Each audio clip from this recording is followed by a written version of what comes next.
Good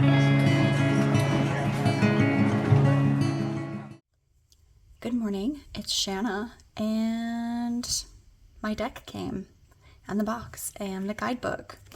I'm not showing the front of the box because I've mentioned a couple times that when I ordered this set, I was at the wit's end of frustration, and I rushed the box design, and so the picture on the front is not the one that I ultimately wanted to have on there. So just to avoid any kind of confusion or whatever, I'm just going to avoid showing the front of this one.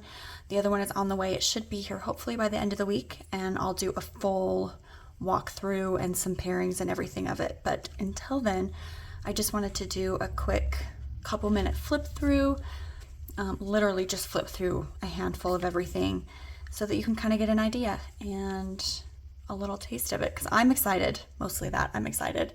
As you can see, I've been through it a little bit, so it does have a little bit of a, like I've broken the spine on the front a little. Obviously it's going to come as brand new, so there's the back. Couple of things about this book is that I created it to be like a guidebook, or not a guidebook, it is a guidebook. I created it to be like a field guide, something you would see if you were a bird watcher and you took notes in your journal. That's kind of how I intended for this to be. So we've got, like, you know, entry page or introduction page, and then introduction, I go into a little bit about the artist of the images. I go into a little bit about the artist who created the backs of the cards, and then we just get right into it. So every card will have the name of the bird, the name of the plant, if there is one, and a keyword. And then I go into a little bit, well, they all kind of vary, I'll be honest. Some of them will have a tiny bit of history. Some of them will be findings about that bird. They'll have like magic associated, or lore, myths, or just general facts. Just sort of depends on what I can find about the bird. And then it will go into a little description of the meaning of the card, and then it goes into a small description about the plant. So, and that will be on every card. Some of the cards don't have plants, or I couldn't find what the name of it was. So we'll kind of get into that when I do the full walkthrough. But essentially, as you can see, some of these I've put journal prompts. They're throughout, not every card, but they are throughout. The wands, or excuse me, the majors are color-coded purple. So wherever there's like a little watercolor splash, that will be color-coded purple. And then as we get into the wands, those will be red, watercolor splash. Essentially, if I have space after the description of the bird, the description of the plant, and the meaning of the card, I wanted to put some field notes, which generally speaking is going to be a quote from Audubon himself. And then, you know, a little citation number, and the citations are in the back, so everything's been cited. And that's pretty much the whole gist of it. Then we get into swords. Swords are going to be gray, and cups will be blue, and then pentacles will be gold. So that's the premise of the guidebook. Like I said, I will do a full flip through, full walkthrough once I get the other box, so that I can have kind of a cohesive video about that. But this is the box. Just do a quick little show off because I think it turned out gorgeous. And the deck. I'll literally just show a handful of these. But I'm thrilled. They turned out beautifully. The deck is ready to go. The guidebook, I'm fairly certain, is also ready to go. I wanted to finish reading through it, the physical copy, just to make sure there are no indiscrepancies or out of order pages or anything like that. But yeah, so that is my deck, and she is all but ready to go. And hopefully I am setting up the Kickstarter page today. As soon as I'm done with this video, that's my intention. So today and tomorrow are my days off for this week, and that's what I'll be doing. So hopefully I'll be able to make an announcement and get a link up for you to follow and be notified when the Kickstarter launches. So all of that being said, today's video is actually a VR to Christine Rose L's hashtag Beautiful Decks, I think it was called. Beautiful in Design Tarot? I can't remember. I'll put it here on the screen and also link everything below as usual. Basically, she's given 10 prompts that have something to do with beauty in our decks. And I thought it was a really fun tag. It was unique, so I'm going to do that one today. So I did write down the prompts. Some of them were a little bit vague in that I feel like, you know, you could kind of interpret in your own way. So that's kind of what I did. So let's just get started. The first prompt is beautiful in design. And that one is Forager's Daughter for me. I actually have the deck itself, oopsie, hanging here. So this is a bag. This is not a bag that came with it. It's just the one I assigned to it. But I wanted to start with the box because it's just gorgeous. Jessica, is that her name? I sure hope so. Pretty sure. Jessica Rue. I feel like maybe I'm saying that wrong. Anyway, whatever her name is, I will link it. And but she did a beautiful job on the box, is my point. So everything from the inside out is just well thought out, beautiful. Like, I just think it's gorgeous. And this is the deck that I use when working with ancestors, specifically my grams. So we've got 10 decks here, so I won't do a lengthy flip through of each of these, but I do want to go through. I just think so much care and attention was put into this deck that it had to be, I couldn't think of another deck that would fit this tag or, this prompt better, I guess is my point. So from the colors to the composition to the meanings of each of the cards. And I should have brought the book, but I guess this tag is more about the deck itself than the book. But the book is hardcover. It's beautifully written. A lot of care and thought went into this process.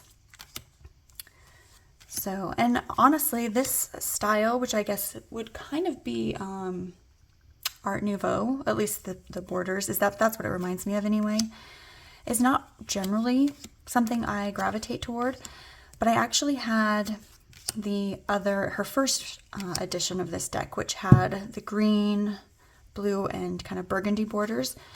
I had that one first and loved it, and even though it's the same artwork as the first edition, I really like this one because I like to use this one more in the spring, and I use the other one more in the winter. It feels a little more holiday-ish, where this one's a little bit lighter.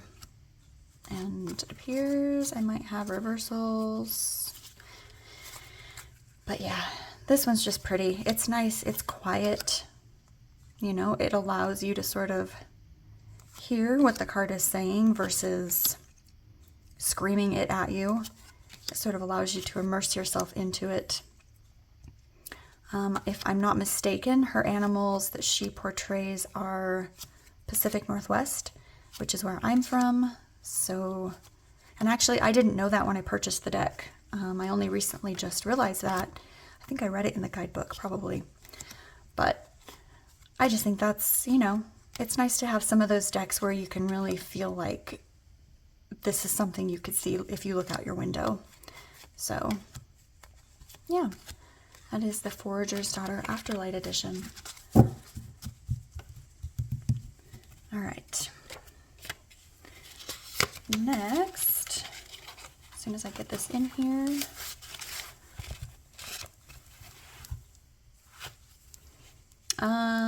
any of the bags you see, I will try to mention where it's from. If you're curious and you need a link, let me know and I can send one to you.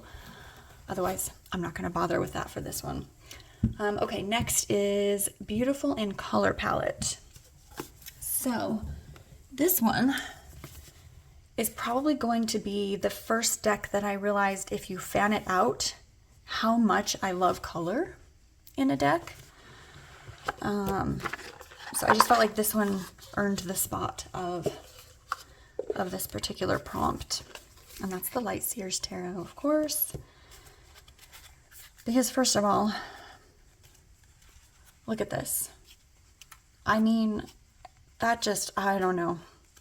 That thrills me. I love that. This I love as much as some of those decks where the backgrounds are all different colors. Kind of like, because we're here, I'm going to show you what I'm talking about. Kind of like this one.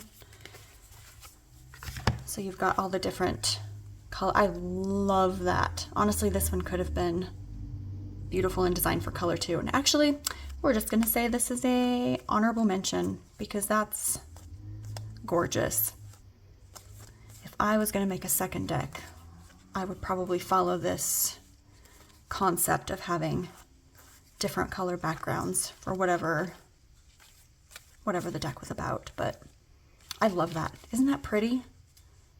Ugh, I just love it. So gorgeous. But for this particular prompt, this is the one I chose. So it's just pretty. I mean, the colors are nice. They're bright, but they're not glaring. You know, they're not, what's the word I'm looking for? Gaudy's not the word. Well, regardless, it's pretty. It's not quite jewel tone. It's more muted than jewel tone. It feels like a summer night to me. That's how this feels. I think she put a lot of detail and attention into it. And I you know, sometimes I wonder if she had, 12 colors that she chose from and used them throughout the deck, because it just feels so cohesive.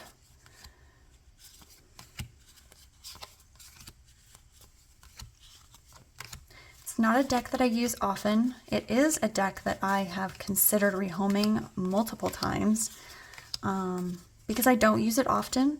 And it's kind of one of those ones that like everybody has. It feels like one of those Rider-Waite, just a basic Rider-Waite that everyone has, and I don't really need it. But every time I go to consider rehoming it, moving it into the rehome pile, I can't do it. So this is probably a lifer for me. I think it's one of the first decks that I got that I could really see the Rider-Waite-Smith association in it. And that's, I think, sort of what drove that concept home for me, which I appreciate. So, it has a special little place in my heart, even though I don't like this card. I also don't like the Devil card. You know which one I'm talking about. I'm going to find it because in case you've never seen it, it's going to drive you crazy. It would me anyway. Okay. I'm going to torture you. Forgive me. Maybe I'll fast forward this part.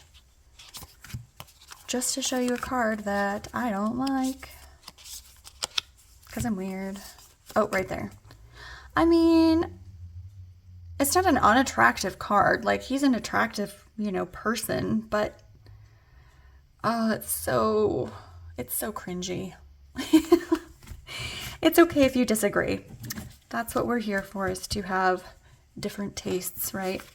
But overall, not enough to make me get rid of the deck. So, and honestly, I've come to terms with the fact that the cards that I don't like actually are my favorite cards to get in a reading, because it makes me think a little bit more. I like the idea of it going deeper than just drawing the card to answer whatever question I had asked of it. So, all right, that is Color Palette. Beautiful in Color Palette. Number 3 is Beautiful in Connection. So, I wasn't really sure what this one was, like how Christine was using this tag, or this particular prompt. So I watched hers, and it gave me a little more, you know, indication of kind of what I was looking for in a deck. So for me, I chose Majestic Earth for connection, because I feel like this was the first deck that I really felt immersed in when I used it. I bought this secondhand from a person in one of the Facebook groups I'm in, which I'm eternally grateful for, because I think this was kind of one of my most, I think this was my first experience with a deck that had gone out of print that I desperately felt I needed. So, you know, this is another lifer for me. But yeah, connection. So I feel like when I use this deck, I can step into the card. I can feel the weather that's going on in the card. I can feel the mood of it. You know, the temperature, whether it's warm or humid or cold. I can feel like I can hear the rustling of the undergrowth in the forest. So I feel a connection to this deck. And when I feel like I need something that's going to go deep and meaningful for a reading, this is the one I reach for. This is also known as my August deck. I use this one pretty regularly in August. It just feels like August to me. I think I've mentioned before, I started out kind of using decks seasonally, which I still do, but more as a month to month versus a season. So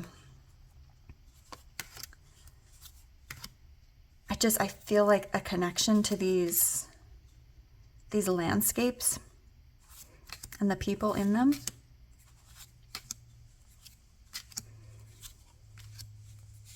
And it just feels nice. Honestly, this is kind of like, I feel like this is the world I would have liked to have been born into, you know?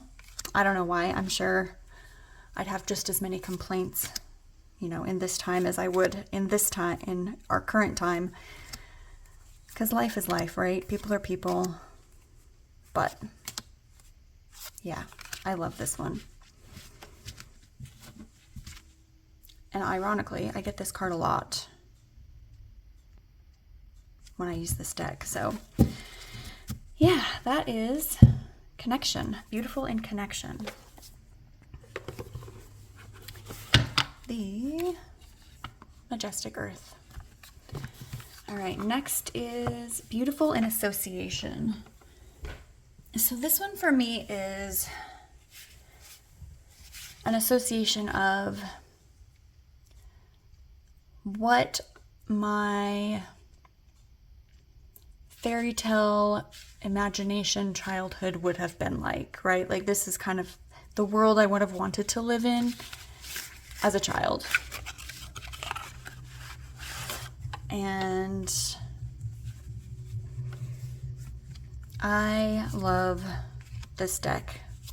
And it's funny because when I first got this deck, I used it, I loved it, I love the art, that's never changed, but for some reason, I don't know why, for some reason I thought I couldn't shuffle it. And so I had put it away for months.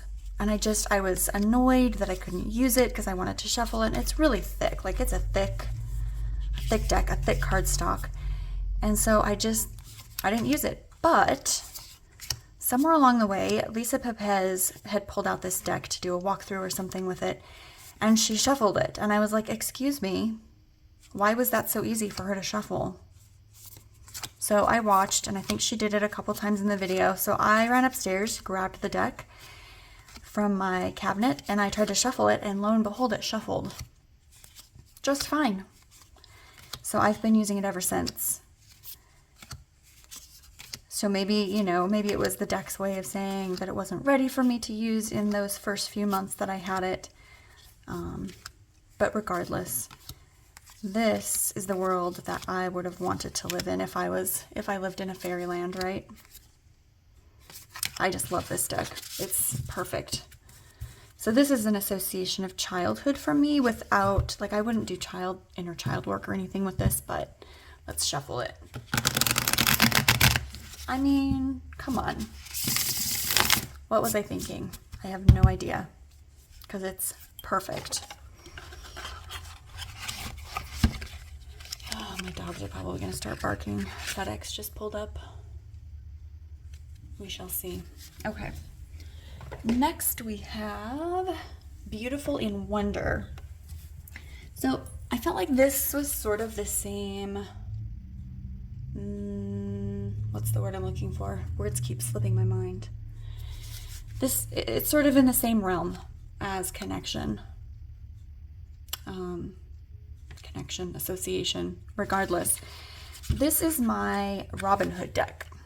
This reminds me of the old Disney cartoon Robin Hood with all of the good music, and I just don't know, all of the little characters, Maid Marian, the little animals, and the lion who's the mean king, and his snake, you know, his mean sidekick.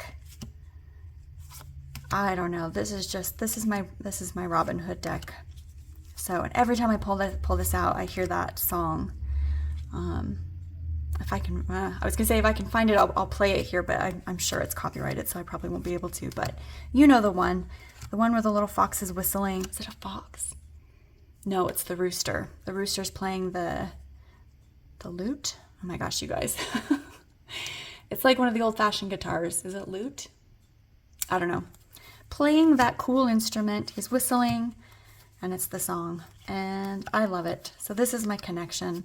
Again, I don't think I'd use this as an inner child deck, but maybe something that this is a good mood deck, to coin one of Dawn Michelle's phrases. So yeah, this is a happy deck for me. I love this, and it's funny. I denied myself this deck for a very long time. I just thought, oh, it's not really for me. It's not really my style. I liked it, but blah, blah, blah. And then she came out with the, I guess, third linen edition. And so I went ahead and bought it, and lo and behold, I clearly don't know how to read, because the one that I got was not the linen edition. It was not the one. It was never advertised as linen. I just, for some reason, thought it was. So, again, Facebook tarot groups to the rescue. I put it out there that I wanted to trade my smooth cardstock for a linen cardstock. It was the same edition, and someone came through. So we traded, and it was perfect. And I love our tarot Facebook groups for that. So this is a lifer. Love this one. That is Beautiful in Association. I'm going to drink some coffee.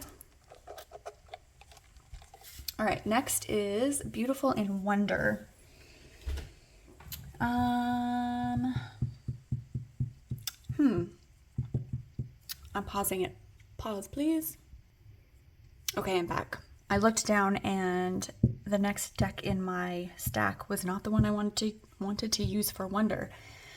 And I couldn't remember which one I was, that I had looked at. And it's because it's hanging out here. And I gathered all the rest of those decks from the back bedroom. So, Beautiful in Wonder is the Forest of Enchantment. This deck, I think, is the one that made me realize I love Llewellyn decks. But only specific Llewellyn decks. And that's a whole thing that I won't go into here. But the wonder of this deck is so big. This feels bigger than a fairy tale. This feels more real than a fairy tale. This deck feels important on a level that I can't really explain. Yeah, I don't know. I mean, it's just something about this art. It just feels so scrumptious And I just want to sit with these people and be quiet.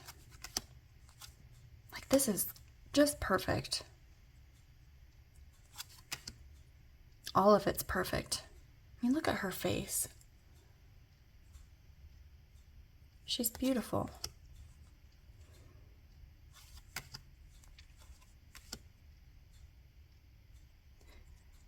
I mean, every single card is wonder. I want to say fantastical, but that feels too otherworldly. This feels like it could be in our world if only we could open our eyes and see it for what it is, right?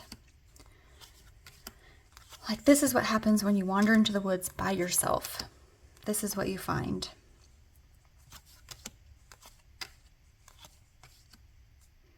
I love this card. So I think this deck probably is probably going to push my Tarot of a Witch's Garden out. I will likely rehome that deck because of this one. I just enjoy this one far more. And that is the Forest of Enchantment Tarot. Beautiful in wonder. And the backs. Sorry, I haven't been showing the backs of a lot of these. All right, next we have Beautiful in Rhythm. Now this one, I've mentioned it before, I'm not well versed in artistic style, or I don't know, artistic rhythm, I guess, if we're gonna just use the word for what it is. But given the deck that Christine chose, it kind of gave me an idea of what I was looking for. So I chose Journey of the Sacred Bee. This one feels like, first of all, this is my July deck. This is the deck I use throughout the month of July. But it does have that synchronicity of, you guys' words today. Visual synchronicity, I think, is what I'm trying to get at. But it also feels like blues music. If blues music had a visual, I feel like this is what it would be. Like, just hot and kind of sticky, and but not a gross sticky, like the good kind, like the, 9 p.m. on a southern night with the cicadas. The kids are out playing. Everybody's just a little bit warm, but you've got a cold beer, so it doesn't really matter. That's what this deck is to me. So this just feels like the rhythm of a summer night of jazz music.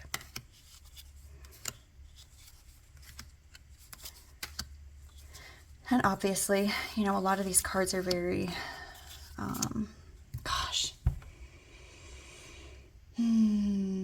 words. I'll think of it, or I'll find it and I'll put it on the screen.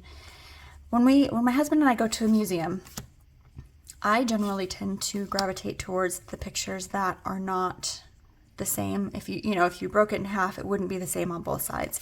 He likes the kind that would be the same on both sides. So whatever that word is, that's the word I'm trying to think of. And I feel like a lot of these cards could be that. Like, if you broke this in half, it's going to be the same on both sides. Maybe not exactly, but you know what I'm saying. Whereas I would prefer something more along the lines of, maybe something like this, right? Like, if you broke this card in half, it's not going to be the same. Anyway, I'm probably over-explaining it. You get it. You know. That is Journey of the Sacred Bee for Beautiful in Rhythm.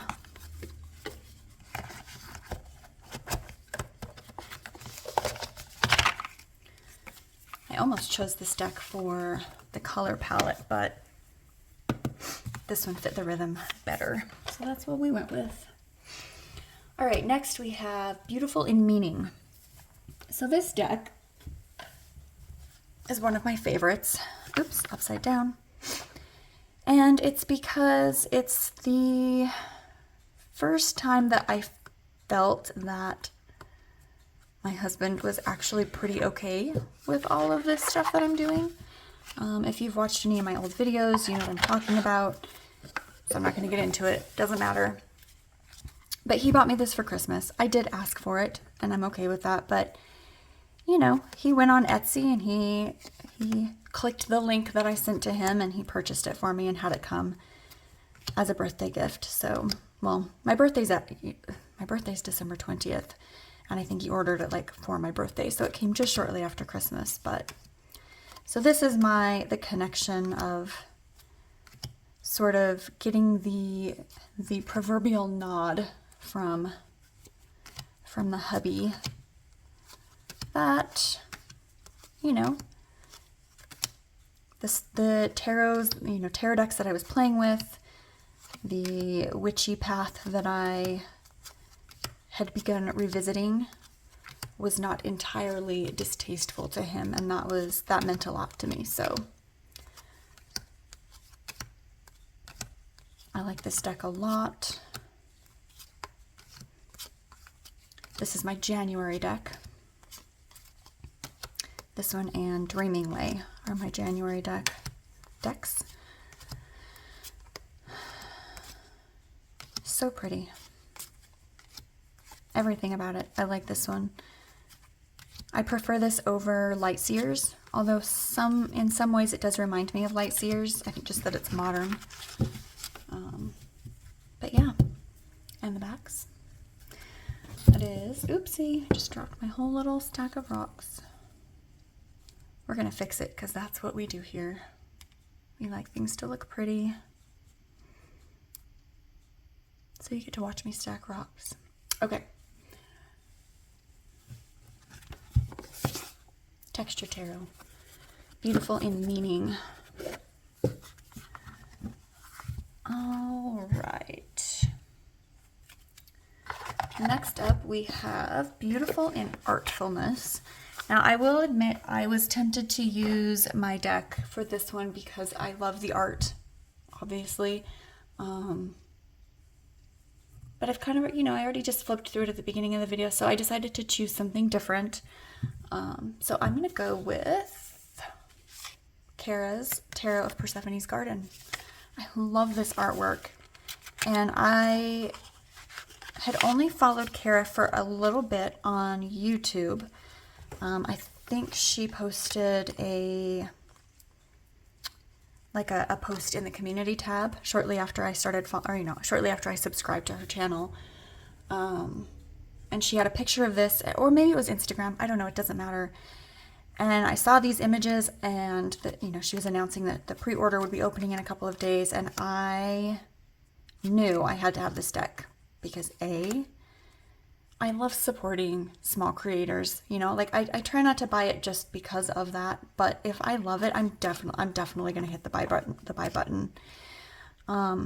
But because I know for a fact that I will probably never get my hands on the Tarot of Delphi.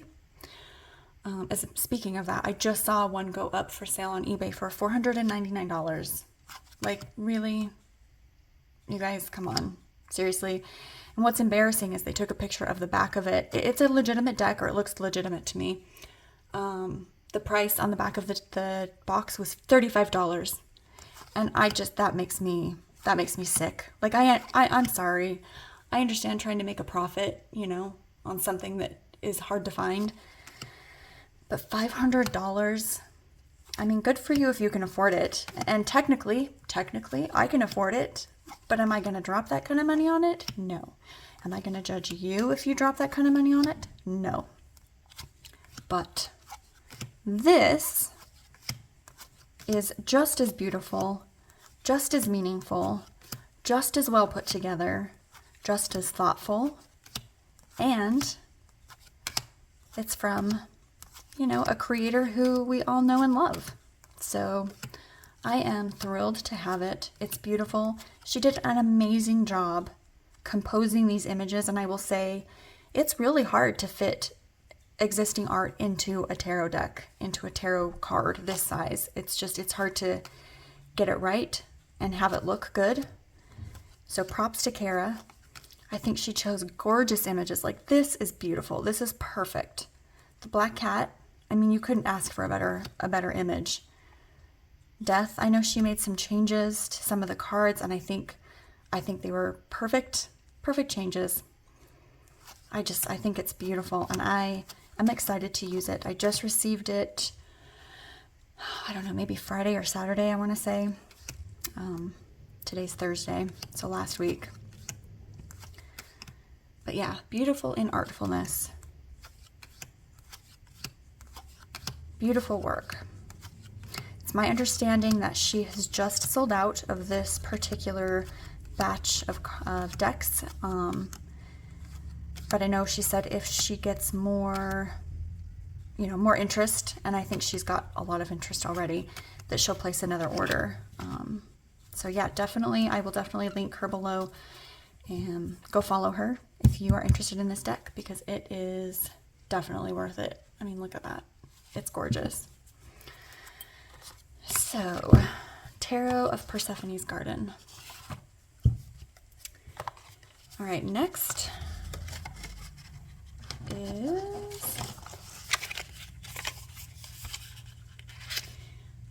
Beautiful in Haptics.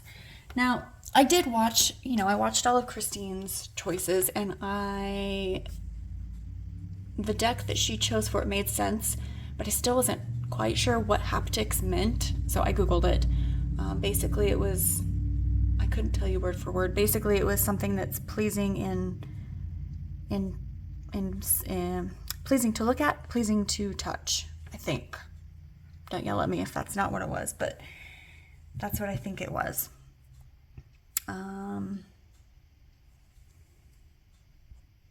Okay, sorry. Haptics. I chose Remembering the Sweet Fool. I am thrilled with this deck. It was a Kickstarter that I purchased after they funded. Purchased it on Etsy. The fact that it's a photography deck thrills me. And this is a deck that I feel that every time I look at it, I find something different, something new. And it feels like one that you know when you go into like the children's museum and there's those exhibits where you can like touch or feel or smell or whatever. This feels like that. That's what this makes me think of, is like I want to be there. I want to hear, are these bells? Do they tinkle in the wind? I don't know.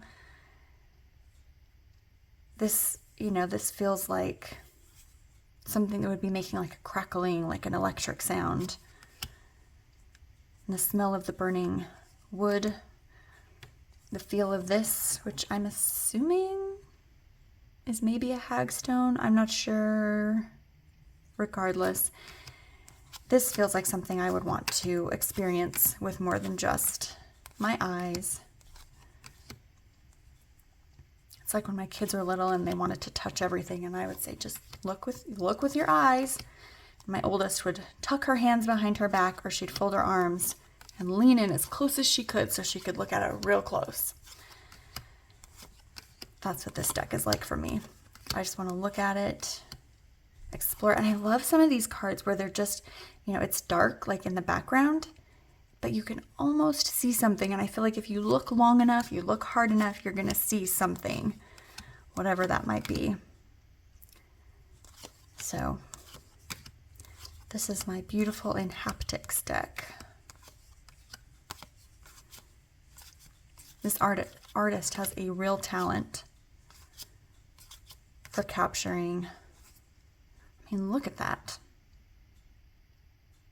It's just emotive in every sense of the word. Like this.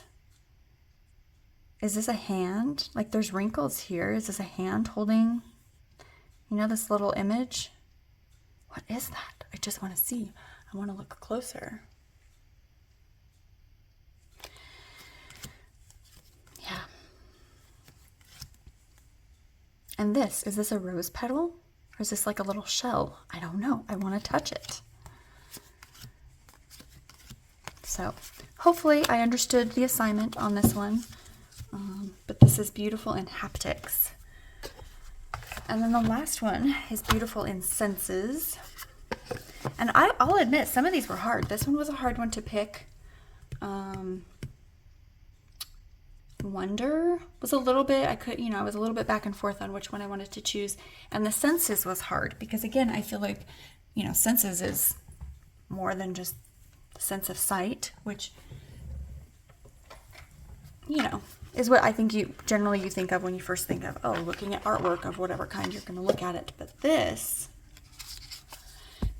I think is perfect because the cardstock is unique. I think it's unique. It's matte, but it feels,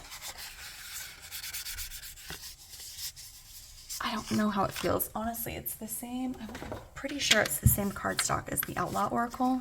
Could be wrong. Outlaw Oracle is a little bit rougher, but maybe slightly thicker, but it's the same. I don't know. I love it. Okay, enough of that. A little ASMR there. But this deck to me, so you've got your sense of touch. You have your sense of sight. You see the images. Sense of smell, I think, comes through strong because I feel like I know how each of these rooms would smell. Okay, we're going to do it like this.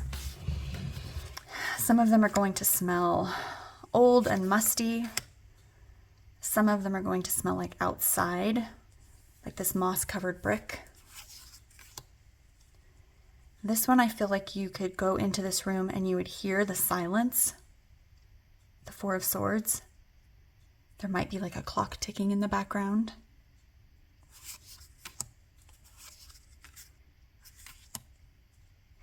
The sense of smell, to me, this looks like, it kind of looks like water damage on the floor, or maybe the artist has tried to make this look like soil. Maybe if it's an outside, like a garden table or something on the outside of a garden wall. I don't know. So what do we have? We have sense of sight, smell, taste. I don't know about taste necessarily. And then there's the sixth sense, right? Where I feel like just outside of our vision on any of these cards, there's something here. Just waiting for us to turn just a little bit. And I don't necessarily mean nefarious, but I feel like this deck just really pulls you in and gives you the experience of using all of your senses.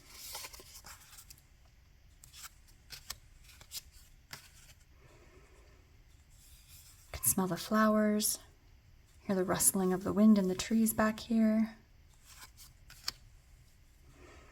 Here's another silent one. The sound of violins playing for this garden party. This is what pre-party, like maybe the band is warming up before everyone arrives. This one is you're a student of 12 years and you're waiting for the schoolmaster to arrive. I don't know. I love this one. This is another one that I went back and forth on. It was out of print for quite a while. And then they did the 10-year anniversary. I believe that's still available. And again, I just kind of went back and forth. Do I need it? Do I want it? Am I going to use it? And I got it. And I immediately, I'll be honest, my first thought was, ugh, I shouldn't have bought this. And then I used it. And I fell in love with it. It's beautiful. This one evokes the same type of feeling as the Majestic Earth does for me. It's very immersive.